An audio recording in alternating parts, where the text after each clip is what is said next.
All right, my friends, welcome to another edition of the Heritage Wealth Planning YouTube channel. Today, we're going to talk about a follow-up to my discussion on Social Security benefits when it comes to required minimum distributions. And I'm going to use a page right out of the Social Security playbook that's called Medicare Premiums for Higher Income Beneficiaries. So let's just go right into it because I think it's incredibly important to understand how this works because I do not think a lot of people understand how the significance of Medicare premiums and how much you're going to have to pay with just a little bit more income than you might have anticipated. Let me just make sure my mic is good. All right, good. So let me open up this just a tad more. So this is directly from the Social Security publication page on their socialsecurity.gov, and I'll link to it in the show notes. And you can see Medicare premiums rules for higher income beneficiaries. Now, you might be thinking higher income beneficiaries is not applicable to you. And I'd say think again, because I'm going to show you in particular a widow or a divorcee, a single taxpayer, be it a widow, a never married, or a divorcee. I'll show you how quickly you can become a higher income beneficiary. Now, two things I want to point out. One is a beneficiary for Medicare is someone who's actually on the Medicare system and drawing Medicare benefits. That means you're over 65 years old. That's a beneficiary. There are taxpayers. I'm a taxpayer. If you're under 65 or even if you're over 65 and working, you're paying into the system and you may not be a beneficiary. So remember, there's two things we're talking about. One is a beneficiary of Medicare, someone who's drawing Medicare benefits, and again, over 65, versus a taxpayer who's not receiving benefits on Medicare. That person is paying an amount. You look at your FICA taxes, all right? And now if you look at FICA, the vast majority of your tax payments are going to Social Security. A little bit is going to Medicare, but about 25% or so of your FICA payment is actually going to Medicare, which is part of the reason why Medicare is hurting big time when it comes to its financial solvency. Social Security looks like it's in good shape compared to Medicare, and that's pretty scary because Social Security has its own issues to contend with for sure. But one of the reasons is because Medicare certainly isn't taxing people enough. There's just no other way around that. Now, as a free market capitalist, I wish we did not have Medicare as mandated by law to jump on it when you're 65 and older. It'd be nice if we had some free market alternatives, and we do with Medicare Advantage choices and supplemental policies. But for the fundamental health insurance that you carry at 65, you're mandated to be on Medicare. And rightly or wrongly, it's just the way it is. And we can wish for, all day long other things, but that is the situation we're in today. And frankly, I don't think that'll ever change. So you're in Medicare at 65. You're paying into it as you work. Every paycheck you receive, part of your taxes go to Medicare. Now, what happens is if you're a certain income level, if you're married filing jointly with 250 or above, or a single taxpayer with 200,000 or above as modified adjusted gross income, which I'll talk about here in a second, you're also going to pay a net investment income tax to Medicare as well, what I call the Medicare surtax. And that's 3.8% of your capital gains, your dividends, or your interest. So once you break that 250 threshold or 200 married filing jointly versus single, you're going to add another 3.8% to your investment income, net investment income tax. All right. So that's another way that Medicare is trying to get solvent that President Obama signed. I think it was in 2009 was that tax law, maybe 2010. And within that same tax law, if you're above a certain threshold, you're also going to pay 0.9% more on your income, not just on your capital gains, interest, and dividend, but on your income as well. You're going to pay 0.9% more as a way to means test Medicare premiums or Medicare benefits that you're paying into. So you have your FICA taxes, about 25% goes to pay Medicare. And then if you're a certain threshold of income, you're going to have net investment income tax at 3.8%. And then also 0.9% as a surtax as well on all your income as well. So right there, 250,000 married filing jointly is pretty high. Certainly vast majority, more than the vast majority of Americans. But if you think we're done there, I don't think so. Because Medicare just is not solvent financially. It's just not.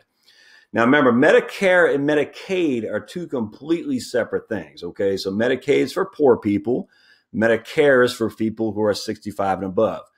one of my pet peeves in financial planning is these people out there who are using as a technique. I'll make you poor so you can qualify for Medicaid. That way you don't have to sacrifice your assets you've saved. You can transfer them to your children, and you can qualify for Medicaid as a health insurance. And I just, for the love of me, I don't understand that. If you've ever been to a Medicaid facility, it's certainly not a place you want your mom to be in the last 5 or 10 years of her life. It's just not. And secondly, I mean, you live in America, for heaven's sake. I mean, you've been blessed with a significant amount of resources that the vast majority of the world does not have. I mean, I do think you should pay it. You should pay your Medicare premiums like everybody else has to do, and as opposed to making you look poor on paper so you can transfer your funds to your children so they can be wealthier. I don't like it, actually. And yeah, that's a moral observation. You might disagree morally, and that's fine. But at the end of the day, that's Medicaid is for poor people, and Medicare is for folks who are retired. So let's talk specifically about this. Higher income beneficiaries. And I just chuckle because I'm going to show you real quickly what a higher income beneficiary looks like. It's pretty funny, actually. So again, I'll put the link in the show notes here, and they get you. This is a wonderful, wonderful publication you should use. I would say if you're 63, you should be jumping on board, because remember, once you're 65, you have to file for Medicare, or else there are significant penalties. But if you're 63 years old, is a tax record they use to determine if you're a higher income beneficiary at 65. So basically, there's a 2-year lag time. So if you're 63, you don't think you need to talk about Medicare until you're 65. And actually, it's 3 months before you turn 65. Oh, no. I disagree with that. If you're 63, you should really start looking. In fact, you should probably look at it when you hit 60. But certainly if you're 63, you should start looking at your Medicare options. All right. So let's just see if I can't make this even a little bit bigger. Rules for higher income beneficiaries. If you have higher income, the law requires an adjustment to your monthly Medicare Part B and Medicare prescription drug coverage, which we'll forever call Medicare Part D. Higher income beneficiaries pay higher premiums for Part B and Part D. This affects less than 5% of people with Medicare, so most people don't pay a higher premium. And that drives me crazy, because the insinuation is, yeah, you don't have to worry about it, no big deal. Yes, you do, because Medicare is not solvent, folks. Just because 95% of the people aren't paying it now does not mean 95% of the people won't paying it in the future. In fact, when I show you what higher income beneficiaries actually mean, you'll be like, huh?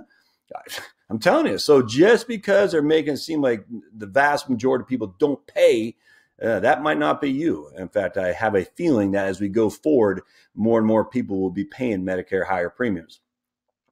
I like this one. If you have higher income, you'll pay an additional premium amount for Medicare Part B and D. We call this amount the income-related monthly adjustment.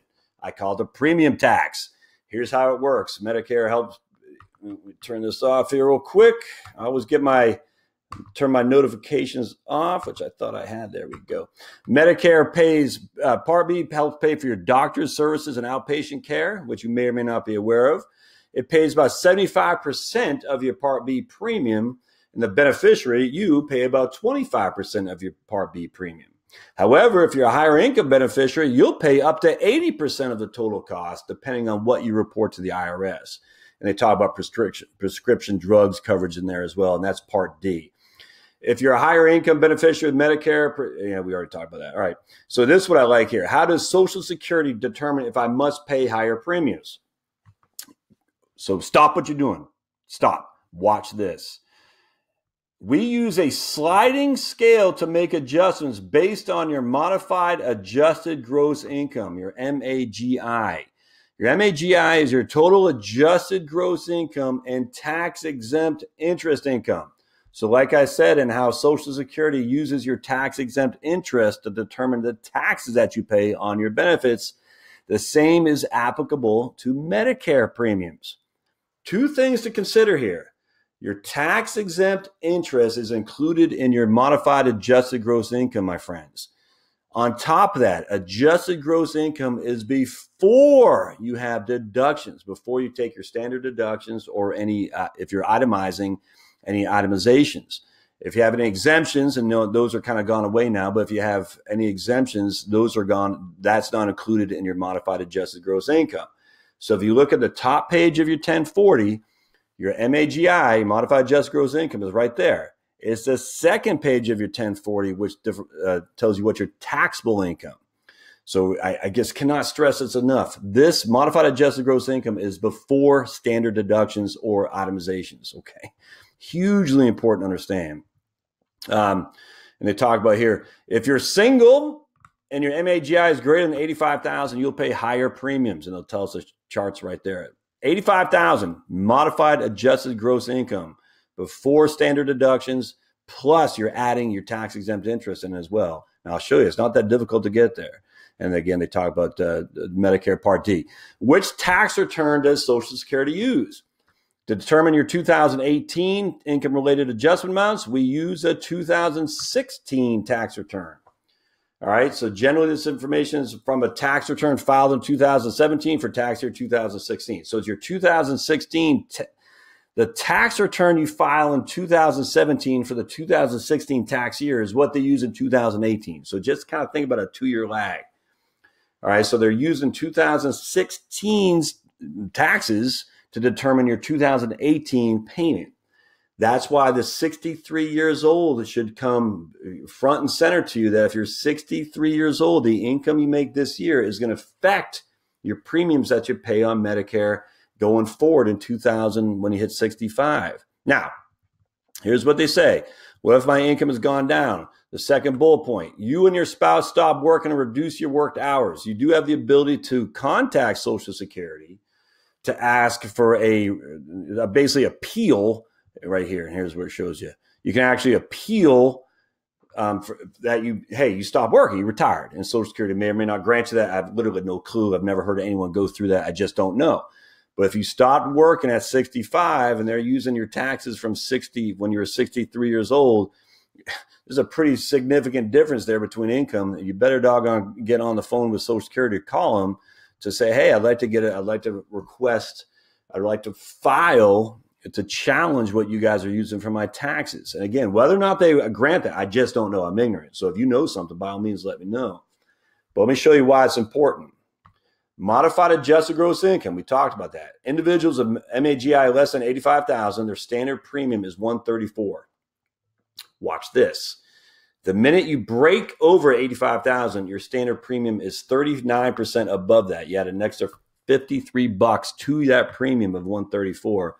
Plus, you add another 35% of Medicare Part D. I think the prescription drug coverage, I think your premium is $34, if I'm not mistaken. So basically, you're adding another 35% to that, plus a 35% to your premium for Part B. It doesn't stop there, but watch this. The minute you break 107, all right, so we're talking, what's that, $22,000 difference in income from here to there. $22,000 of income difference. That's a 20% increase. Your premiums double. It goes up from 134 as your standard to basically 134 premium plus the income-related adjustment or the tax. Medicare goes up, your Part D doubles as well. So $22,000 more of modified gross income increases your Medicare Part B and Part D premium by 100%. Eesh, that's tough. Now watch this. Now this may or may not be you. It probably won't be many people, but once you hit 160, your standard premium goes up 300%. It goes up from 134 to what's that? 434.